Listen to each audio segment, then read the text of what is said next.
आए। कोई मुश्किल नहीं है, कोशिश करने वालों की कभी हार नहीं होती। बेटा मैं यही आपको आपका बहुत बहुत धन्यवाद, सर का बहुत बहुत धन्यवाद, टीचर्स का बहुत बहुत धन्यवाद और आभार व्यक्त करूँगी। और मैं आपको यही आशीर्वाद और गॉड ब्लेसिंग दूंगी। आप परमात्मा आपके ऊपर बहुत ज़्यादा मेहनत करने के साथ साथ आपके ऊपर ग्रेस भी करेगा, आपके ऊपर कृपा भी प्रदान करेगा। और आगे मैं बच्चों से यही चाहूँगी कि नेक्स्ट ईयर भी मेरे पास यही बच्चे आए, ताकि बच्चे मुझे पहचान सके, मैं बच्चों को पहचान सकूँ। अपनी लिस्ट दे के जाना, मेरे पास लिस्ट तो है वैसे रजिस्टर में, अपना कॉन्टैक्ट नंबर भी लिख के जाना आज रजिस्टर के अंदर। मुझे जिस बच्चे की कोई रिक्वायरमेंट हुई मैं उस बच्चे को यहाँ बुलाऊंगी। मेरे बच्चों के लिए भी आप थोड़ा सा टाइम निकालिए, दे सकती हो तो आप 1 घंटा आधा घंटा बेटा जरूर आइए। मेरे पास स्टाफ की बहुत कमी है, बहुत ज़्यादा। नीचे 10 पोस्टें हैं बेटा, मेरे पास सिंगल 4 टीचर हैं, 6 पोस्टें वेकेंट हैं। आपको पता है मैं सारा दिन घूमती रहती हूँ इधर उधर, ताकि मेरे बच्चे 6.5 घंटे आकर समय को वेस्ट ना करें, यूटिलाइज करके जाए, कुछ सीख के जाए, कल किसी के लिए प्रेरणा के स्रोत बने, स्कूल का माँ बाप का अपना नाम करें। आप लोगों ने भी नाम करना है अपना, अपने यूनिवर्सिटी का, अपने प्रोफेसर का, अपने डीन सर का। मैं सर का फिर एक बार आभार धन्यवाद व्यक्त करती हूँ। थैंक यू वेरी मच जो आके हमारे प्रांगण को सुसज्जित किया। Thank you. बहुत ही सुंदर शब्दों में मैम ने हम सबका प्रोत्साहन किया और पिछले 1 महीने के अंदर हम लोगों ने यहाँ पर जो भी एक्टिविटीज़ की, जो भी हमारा अनुशासन रहा, उसमें मैं अगर ये कहता हूँ कि हमारे कॉलेज के स्टाफ का सबसे बड़ा हाथ है, तो इसमें कोई दो राय नहीं है। एक उम्र होती है, उसमें बच्चा जो होता है चंचल होता है। हम इस एज में है 24, 25, 26 साल के सारे लगभग मैच्योरिटी के एज पे होते हैं। मैंने मैम से आते ही कहा था कि हमारी तरफ से आपको कभी कोई शिकायत का मौका नहीं मिलेगा। और आज मैम बता रहे हैं, हमारे लिए खुशी की बात है, गर्व की बात है कि हम यहाँ 25 से 30 बच्चे थे और सब अपना काम बखूबी और बेहतरीन तरीके से कर रहे थे। मोहब्बत के लिए कुछ खास दिल मखसूस होते हैं, मोहब्बत के लिए कुछ खास दिल मखसूस होते हैं कि नगमे वफा के हर साज पर गा नहीं सकते। आपका मिजाज, आपका अंदाज इतना अजीज है हमें, आपका मिजाज, आपका अंदाज इतना अजीज है हमें कि जिंदगी भर हम आपके इस विद्यालय को भुला नहीं सकते, आपके इस विद्यालय को भुला नहीं सकते। जैसा कि आप सभी जानते हैं, हम भी जानते हैं, पिछले 1 महीने हम यहाँ आए, हमने तरह तरह की एक्टिविटीज इन बच्चों से करवाई। बीच में एक प्रोग्राम करवाया, उसमें इस विद्यालय के बच्चे बढ़ चढ़ करके भाग ले रहे थे। आज का दिन भी इन्हीं कार्यक्रमों से कोई अछूता नहीं है। आज भी बच्चे जो है वो अपनी परफॉर्मेंस लेकर के तैयार करके आए हुए हैं। मैं मंच पर बुलाना चाहूँगा सुप्रीत, स्पीच प्रोवाइड करने के लिए आ रही है। जोरदार तालियों से बच्चे का स्वागत कीजिए सुप्रीत का। Good morning teachers and my dear friends. My name is Supreet Kaur. I read in 8th class. Today speak Mahatma Gandhi ji के बारे में। महात्मा गांधी जी हमारे भारत देश के एक महान नेता थे। महात्मा गांधी जी का जन्म 2 अक्टूबर 1869 को गुजरात के पोरबंदर गांव में हुआ था। उनका पूरा नाम मोहनदास करमचंद गांधी था। महात्मा गांधी को बापू और राष्ट्रपिता के नाम से भी जाना जाता था। महात्मा गांधी जी के पिता का नाम करमचंद गांधी और माता का नाम पुतलीबाई था। गांधी जी ने अंग्रेजों के खिलाफ भारत छोड़ो आंदोलन, सैन्य अवज्ञा आंदोलन, असहयोग आंदोलन जैसे आंदोलन किए। गांधी जी ने करो या मरो का नारा दिया। गांधी जी हमेशा सत्य और अहिंसा के मार्ग पर चलते थे। दुर्भाग्यवश गांधी जी का देहांत 20 जनवरी 1948 को हुआ। महात्मा गांधी जी के विचार हमें जीवन में आगे बढ़ने के लिए प्रेरित करते हैं। Thank you, have a nice day. बहुत ही सुंदर शब्दों में हमारे देश के राष्ट्रपिता श्री महात्मा गांधी जी के बारे में, बापू जी के बारे में बच्चे ने हम सबके समक्ष अपने विचार प्रस्तुत किए। अब मैं मंच पर बुलाना चाहूँगा कृष्ण, अपनी कविता लेकर के कृष्ण मंच पर आ रहे हैं। जोरदार तालियों से स्वागत करें Krishna. Good morning to all of you. My name is Krishan. I read in 8th class. आज मैं आपको एक कविता सुनाने जा रहा हूँ। मेरा भारत देश माँ।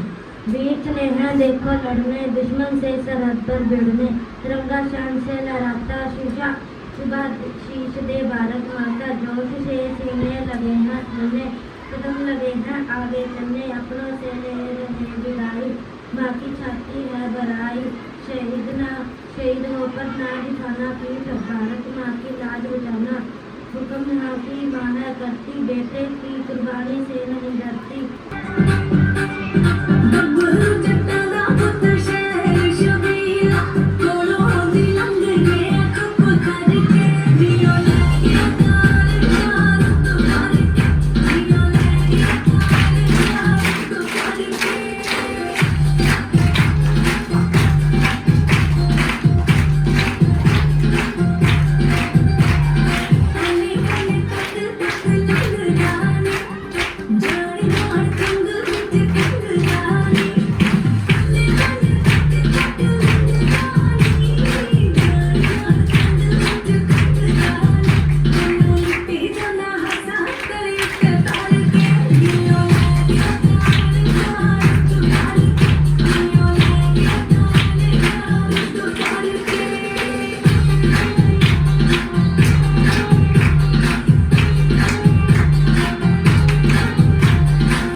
ਜਦੋਂ ਪਾਕੇ ਆਈ ਨੂੰ ਤਾਂ ਕਹਿੰਦਾ ਤੂੰ ਮੈਨੂੰ ਪਾਕੇ ਆਈ ਨੂੰ ਤਾਂ ਕਹਿੰਦਾ ਤੂੰ ਮੈਨੂੰ ਜੱਟਾ ਪਿਆਰ ਤੈਨੂੰ ਹੋ ਜਾਣਾ ਦਫਾ ਗੱਲਾਂ ਨਾਲ ਹੋਣਾ ਨਹੀਂ ਗੁਜ਼ਾਰਾ ਲੱਗੇ ਮੈਨੂੰ ਸੋਹਣਿਆ ਸ਼ਰਾਰਾ ਲਿਖਦਾ ਇਹਨੂੰ ਬੜਾ ਪਿਆਰਾ ਲੱਗੇ ਮੈਨੂੰ ਸੋਹਣਿਆ ਸ਼ਰਾਰਾ। डॉक्टर जयप्रकाश सर को मंच पर बुलाना चाहूँगा। 2 लाइनों से सर का स्वागत कि कितनी मेहनत से पढ़ाते हैं हमें हमारे उस्ताद, कितनी मेहनत से पढ़ाते हैं हमें हमारे उस्ताद, हमको हर इल्म माने ज्ञान नॉलेज, हमको हर इल्म सिखाते हैं हमारे उस्ताद, तोड़ देते हैं जहालत के अंधेरे का तिलस्म, तोड़ देते हैं जहालत के अंधेरों का तिलस्म, मंजिल ए इल्म के हम लोग को है मुसाफिर, मंजिल ए इल्म के हम लोग है मुसाफिर, जिंदगी नाम है कांटों के सफ़र का, लेकिन हमें सही रास्ता दिखाते हैं हमारे उस्ताद। जोरदार तालियों से आपके मुख्य अतिथि डॉक्टर जयप्रकाश सर का स्वागत कीजिए। सबसे पहले मैं मुख्य अतिथि नहीं हूँ, मैं आपका आज कॉलेज से यहाँ बच्चे जितने आए हैं उनको रिप्रेजेंट आप जेसीडी को कर रहे हैं और आपके साथ इंचार्जेस 2 मैडमें ममता और प्रीति आपके साथ आई हैं। मैं तो आज सिर्फ एक बार जो यहाँ की हेड हैं मैडम नीलम से जितनी देर में मिला हूँ, क्योंकि 5 मिनट में ही पर्सनालिटी का पता लग जाता है। पर्सोना जो होता है वो सब्जेक्ट से भी, उसके विचारों से भी और उसके ऑफिस से भी और जो उसकी मैनेजमेंट से भी हम बहुत कुछ, क्योंकि इस लाइन में 24 साल हो गए हमें एडमिनिस्ट्रेशन में, तो बड़ी जल्दी हम पहचान जाते हैं कि कौन आदमी कैसा है। तो सलूट मैडम आपको, बहुत ही आप बड़ी ही डाउन टू अर्थ, और संस्कृत के वैसे भी मेरा संस्कृत से बहुत पुराना संबंध रहा है, क्योंकि मेरे जो जितने भी सर्कल में हैं मनुदेव शास्त्री से मैं बहुत प्रभावित रहा हूँ। ज्ञान जो हमारा रोहतक में मैं पढ़ा हूँ तो वहाँ पे दयानंद मठ होता था, तो मुझे आज भी ध्यान है जब मैं एमएड करता था तो वो बीएड करके हमारे साथ क्लासमेट वो मेरा रहा था। तो आप बिलीव नहीं करते कि वो आज हेडमास्टर हैं किसी स्कूल में, और जब भी मैं मिलता हूँ मुझे वो सारी चीज़ें याद आती हैं। जब हम पढ़ते थे मैं उसके पास मठ में जाता था, गाय का दूध तैयार करके वो मेरे लिए ऐसे रखता था बिल्कुल तैयार। पता नहीं मेरे अंदर उसने क्या देखा, क्योंकि मैं साइंस का आदमी था। मैं संस्कृत में सिर्फ 10वीं तक संस्कृत रही, उसके बाद उसके जैसे ही मैं उसके साथ रहा एमएड के दौरान, और उसने गोल्ड मेडल सभी जगह लिए हुए थे, बीएड में ना, उसने बीएड में भी एमएड में भी वो गोल्ड मेडलिस्ट रहा, और शास्त्री में भी जब उसने जर्जर से किया गुरुकुल से, वहाँ पर भी वो गोल्ड मेडलिस्ट था। तो मैंने उससे राज पूछा, मैंने कहा अभी तुम ऐसे कैसे गोल्ड मेडल ले लेते हो, दिखने में बहुत ही सिंपल, आप सोच भी नहीं सकते कि वो गोल्ड मेडल ले रखे होंगे, लेकिन उनका समर्पण था जो गुरु के प्रति, जो उनके जितने भी उनके पास जब भी साथ रहे, क्योंकि मैं 3 साल तक उनके साथ एमएड और एमफिल में रहा, मैंने उनके साथ देखा कि संस्कृत के जो जितने भी विद्वान होते हैं वो वाकई में ही डाउन टू अर्थ होते हैं, और वो जो उनके अंदर समर्पण और जो उनके अंदर एक सेवा भाव होता है वो हमें उनसे सीखना चाहिए। तब से लेकर मैंने आज तक हमेशा सेवा भाव मेरा रहा है। और जैसे मैडम ने भी अध्यापक को बहुत अच्छे ढंग से पहली बार मैंने देखा है कि संस्कृत में बोल के और हिंदी में उसका अनुवाद करके टीचर की परिभाषा बताई गई, क्योंकि हमने तो मैडम जितनी भी टीचर को सिर्फ एब्रीवेट किया था कि TEACHER, तो हम तो हमेशा कहते आए कि टीचर वो होता है जो टैलेंटेड होता है, टीचर वो होता है जो एजुकेटेड होता है, टीचर वो होता है जो एडोरेबल होता है, टीचर वो होता है जिसके अंदर क्लियरिटी होती है, या चार्मिंग, जैसे आप कह रहे थे बच्चे चार्मिंग हैं वो होने चाहिए।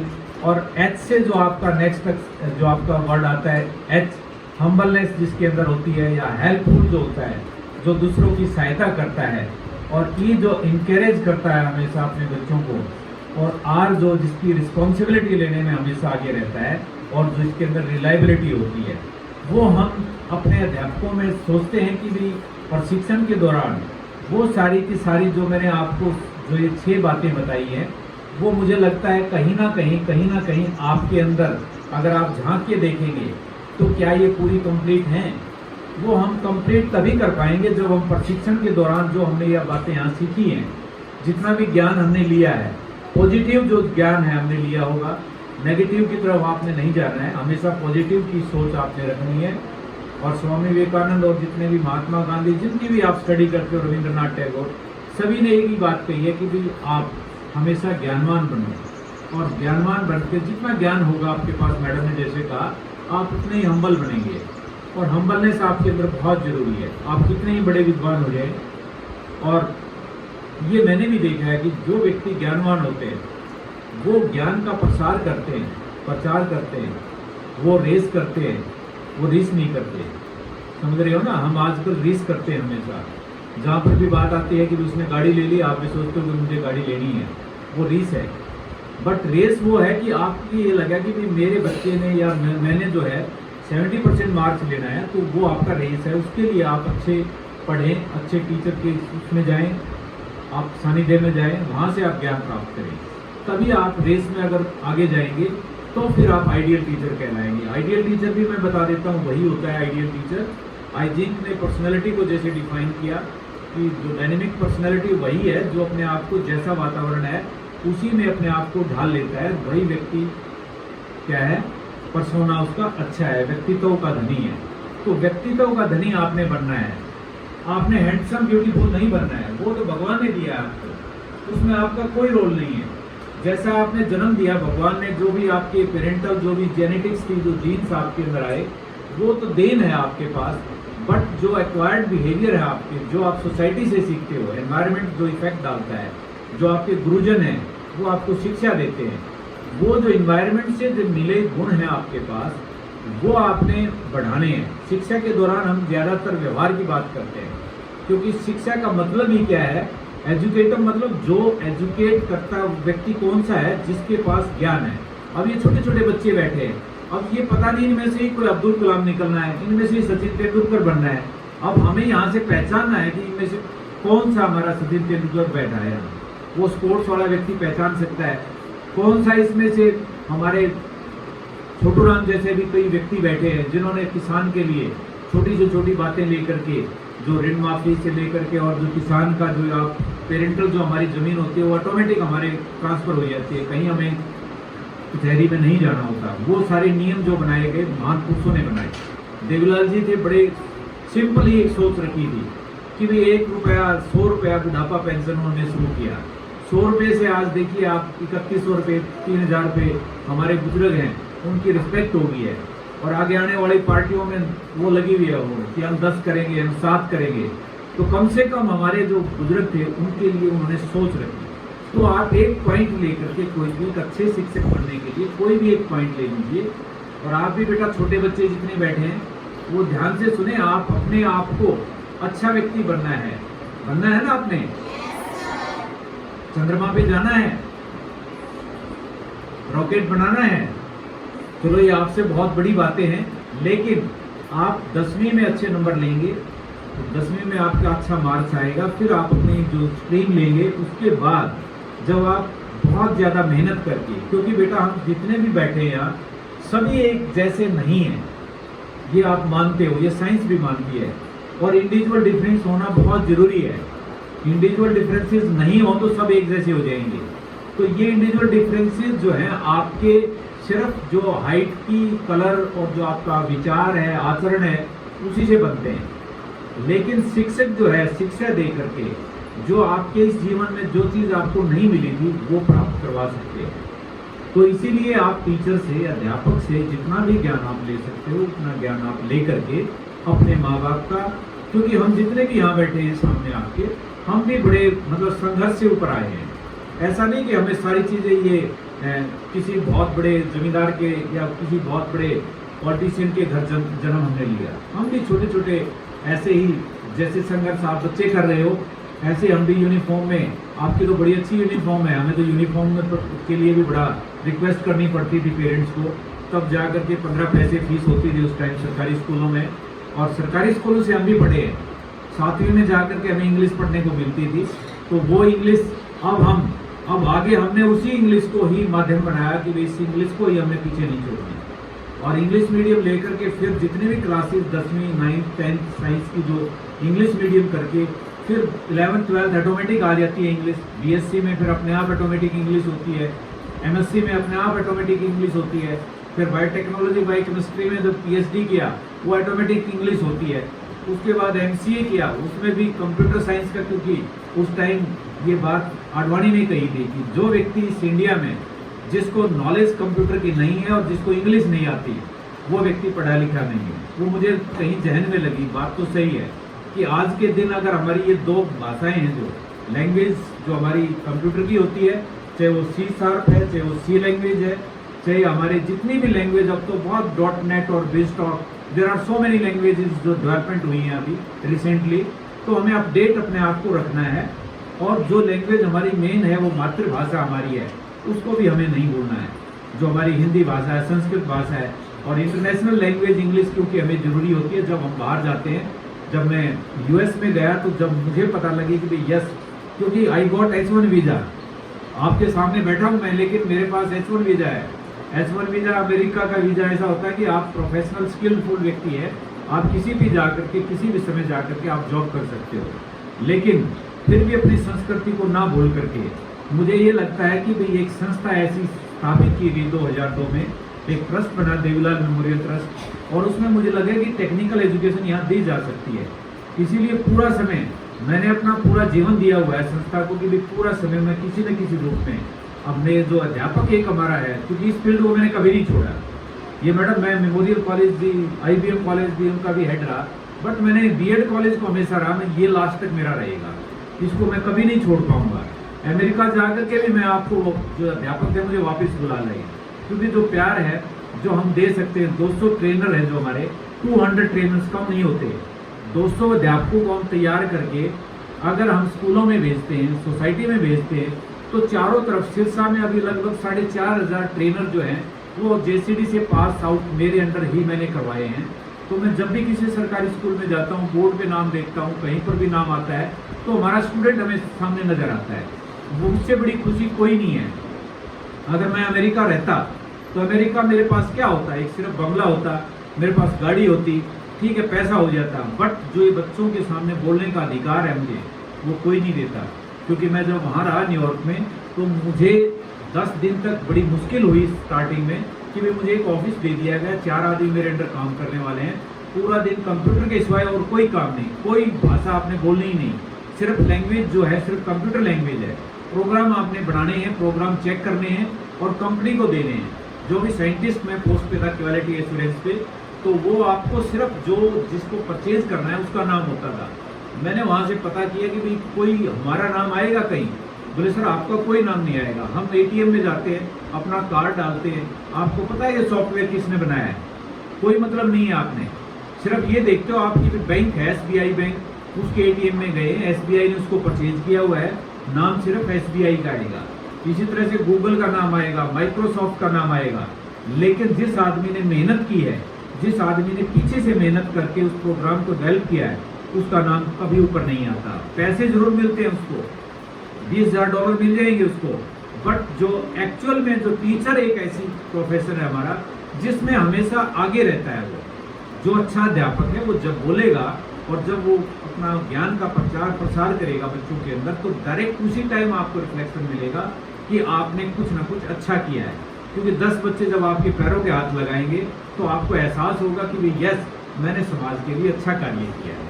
तो इसीलिए बेटा जितने भी प्रशिक्षण के लिए यहाँ हमारे बच्चे आए हैं, उनसे मेरी विनती है कि आप इसको बाय डिफॉल्ट ना समझ के बीएड को, आप बाय चॉइस आप आए हैं, आप बाय चॉइस आए हैं तो आप इसको बाय चॉइस ही लेकर के इसको प्रोफेशन बनाइए और इस फील्ड में बहुत अच्छा काम कीजिए। अभी भी कमी नहीं है। अभी जो हमारी न्यू एजुकेशन पॉलिसी है उसमें सिर्फ 100 हमने मॉडल ट्रेनर बनाए हैं। अभी जो ट्रेनिंग सेंटर हैं उसमें हमें बड़ी मुश्किल हो रही है कि जो एलिजिबल स्टाफ ही नहीं मिलता, जो कम्युनिकेशन में अच्छे हों, जिनकी कंप्यूटर नॉलेज अच्छी हो, हमें टीचर ही नहीं मिलता। जितने भी सिलेक्शंस होते हैं सारे साउथ की साइड से होते हैं, नॉर्थ इंडिया से बहुत कम टीचर आगे जा पाते हैं। तो इसमें भी कोई कमी नहीं है, आप इस क्षेत्र में बहुत आगे जाएंगे।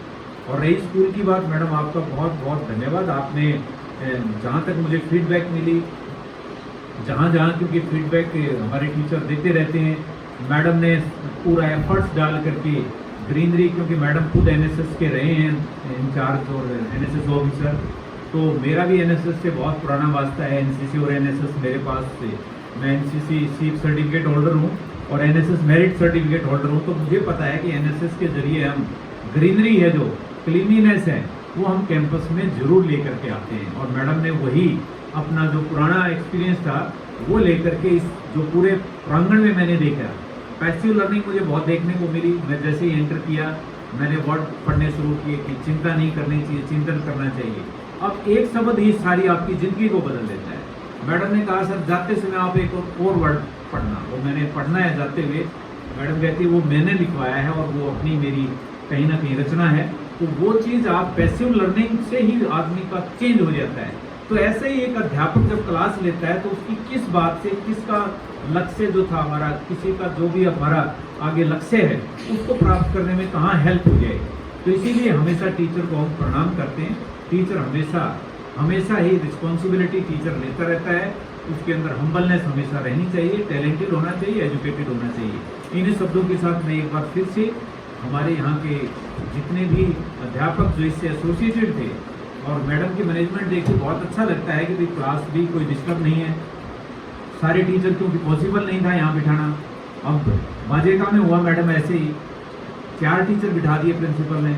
वो आज तक हम नहीं कर पाए उनका समझौता, क्योंकि जो टीचर आ गए वो तो ठीक है, जो नहीं आए 10-12 टीचर जैसे और थे बाकी, वो आपस में ही फ्रैक्शन आ गया उनका कि आप हेडमास्टर के बड़े नज़दीकी थे, आपको बुला लिया, हमें नहीं बुलाया। तो ये आपने बहुत अच्छा किया कि भाई किसी को भी मौका ही ना दें आप। हाँ, बहुत अच्छा लगता है कि भाई अगर ऐसा स्टाफ, क्योंकि ऐसे हम ट्रेनर तैयार करें यहाँ से, ऐसे ट्रेनर जाएं। तो मैं भी अपने JCD की तरफ से, पूरी मैनेजमेंट की तरफ से आपको प्रोफेसर ढिंसर जी जो इंटरनेशनली रिनाउंड साइंटिस्ट हैं और वो भी केमिस्ट्री के हैं, तो उन्होंने भी मुझे स्पेशली कहा है कि भाई आप धन्यवाद करना स्कूल की, जितना भी स्कूल ने हमें प्रांगण में 1 महीने का समय दिया। तो हमारे विद्यापीठ में भी आपको जिस भी किसी भी आपको जितनी भी कोई टेक्नोलॉजी से संबंधित, मेडिकल से संबंधित जो भी आपको जानकारी अगर चाहिए, बच्चों को भ्रमण करवाना है आपने कैंपस में, तो यू आर फ्री। आप जब भी आएँ, आपके लिए हम, जैसे आपने स्वागत किया है ऐसे ही हम आपके स्वागत के लिए हमेशा खड़े रहेंगे। एक बार फिर से बेटा स्टूडेंट्स को, जो प्यूपिल टीचर हैं, वुड बी टीचर हैं, उनको भी बहुत बहुत धन्यवाद। आपने इतनी अच्छी जो हमारे लिए फेयरवेल पार्टी आप किसके लिए कहेंगे मुझे नहीं पता, ये फेयरवेल ये ठीक वर्ड भी है या नहीं। ये आज आपका शुरुआत है, आपसे आपने ये ट्रेनिंग ली है, अब आप एसोसिएटेड रहिए यहाँ स्कूल से। मैडम ने जैसे कहा जब भी जरूरत पड़ेगी आपको, जो अच्छे टीचर हैं उनको जरूर ये कॉन्टैक्ट करेंगे। और जो कई तो यहाँ गांव के भी होंगे टीचर, कई बार होते हैं एक दो टीचर ऐसा जो यहीं से बिलोंग करता है वैदवाला से, तो जब भी कभी जरूरत पड़े तो आप पूरे, और सभी वेटरनरी ने अपने लिए तालियां बजाओ आप छोटे बच्चे, इसमें ध्यान करो कि आप बातें सुन रहे हो, क्योंकि हमारी बातें तो आपके कान से ऊपर से जाती है ना, क्योंकि जो ज्ञान देता है, ज्ञान देने वाले होते हैं, सुनने वाले बहुत कम होते हैं। सबसे अच्छा बेटा जिंदगी का सफल होने के लिए, आपको आगे बढ़ने के लिए है कि you become a good listener. आपसे वक्ता अच्छे ना हो बट लिसनर अच्छे होने चाहिए। वक्ता तो बहुत मिल जाएंगे, बोलने वाले तो बहुत मिल जाएंगे, बट सुनने वाले नहीं मिलते। तो ये अच्छे वक्ता मिलना, ऐसे प्रांगण में इतनी बिल्कुल पॉल्यूशन फ्री, जो सारा नॉइस फ्री, अगर ऐसी ऑडियंस मिल जाती है तो हमारा भी होता है कि 2 मिनट की बात को, फिर ये होता है 20 मिनट तक हम समय ले लेते हैं। और अध्यापक होता भी है ये कि भाई वो बोलने के लिए 1 मिनट का समय मांगते हैं हम, और फिर हम आपका समय ज़्यादा ले लेते हैं। तो इन्हीं 2 शब्दों के साथ, 2 शब्द क्योंकि हमें कहने पड़ते हैं, बाकी जो एंकर हैं हमारे वो भी बहुत अच्छे ढंग से इसको ऑर्गेनाइज कर रहे हैं पूरे इस प्रोग्राम को। एक बार ममता मैडम का भी और प्रीति मैडम का भी, जिन्होंने मुझे ये आज का दिन जो समय के अनुसार आपने प्रोग्राम को शुरू किया, मैं तहे दिल से मैडम का, विशेषकर नीलम मैडम का, जो यहाँ की हेडमास्टर हैं, और प्रिंसिपल ही मैं कहूँगा कि प्रिंसिपल हैं, हेडमास्टर तो हम गलत वर्ड यूज़ करते हैं, क्योंकि 10+2 जहाँ पे रहती है तो वहाँ प्रिंसिपल की पोस्ट होती है। और मैडम वैसे भी इकोनॉमिस्ट भी हैं, जैसा मुझे बातों से पता लगी कि संस्कृत के साथ इकोनॉमिक्स को भी जोड़ना, वो भी एक अपने आप में बहुत अच्छी बात है। और ये अच्छे संस्कारों से ही मिलता है। हम अगर पीछे से अच्छे संस्कार लेके आते हैं तो स्कूल में ज़रूर हम डेवलपमेंट करते हैं। और आपके स्कूल में हमें देखने को मिलती है कि क्लीनिनेस हमेशा मिलती है। हम जब भी पिछले साल भी आए और अब भी आए, ये आपकी कोऑर्डिनेशन के कारण, आपकी लीडरशिप की वजह से ही संभव हो पाया। एक बार फिर से सभी का बहुत बहुत धन्यवाद। बहुत ही सुंदर और अच्छे शब्दों में सर ने आपके समक्ष अपने विचार रखे, क्योंकि हम तो सर के सानिध्य में रहते हैं, इन्हीं के साथ में 24 घंटे 7 दिन रहते हैं। तो हम तो सर की जो टेक्निकल लैंग्वेज में जो अपनी स्पीच डिलीवर करते हैं, अभी कार्यक्रम को आगे बढ़ाते हुए हम JCD PG college of education जो है वो सर्टिफिकेट जारी करता है। जो भी यहाँ पर पीपल टीचर अपनी ट्रेनिंग करते हैं उनको बेस्ट टीचर है, बेस्ट लर्निंग टीचिंग मटेरियल्स के लिए बुलाता होता है। तो मैं एक एक करके जो भी बच्चा यहाँ पर नॉमिनेट हुआ है, जिसका भी सिलेक्शन हुआ है, वो मंच पर आए